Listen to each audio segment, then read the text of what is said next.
It is important, yes. But when you look at other countries, they talk about how should such a country, maybe how should Kenya embark on a trend of industrialization of the country.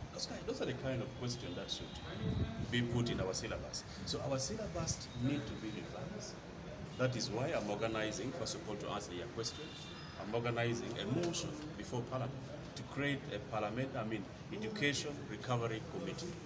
Education Recovery Commission will help a lot to look at all these other sectors to help better education into the right track that can really benefit the country. When you look at the thing I talk about on the free market economy, that's a long process, because when you look at some of these people, the same government official, some of them are the one owning big schools. You find they're in Ministry of Education, but they own big private schools. And you cannot expect such a person to suit at his own foot by creating policies that debar businesses from his own business section. So there's a lot of things we are trying to gamble with to bring on board so that we help to rectify a lot of challenges in this country. Some was a new entrance in Parliament. We have just served within a few periods of time. First time. But of course we know where the issue is. Would you elaborate on the key ingredients in this Education Recovery Commission? What should it be like? What do you expect? Basically, on the Education Recovery Commission, the committee is supposed to look at holistically the entire syllabus, sector by sector, and also to look at the grading system, and also to look at the classes. Is it necessary for us to have baby class?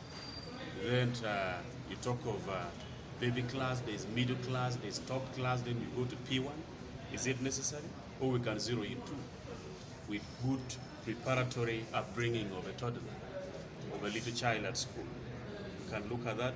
Also, we are looking at the Education Recovery Commission to look at the policies whereby a learner or a school or the nation should engage in practical method of teaching even the children.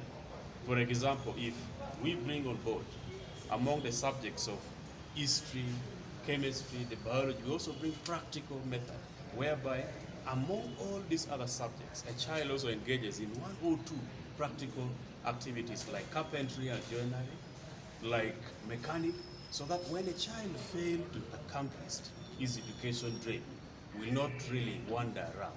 We learn somewhere, can repair a car for someone and get a living, can repair or can make some furniture and get a living. So those are the kind of things we are trying to look at. Practical basis. We are trying to bring the quality of education to suit and nurture the citizenry of Uganda for a beneficial permanent.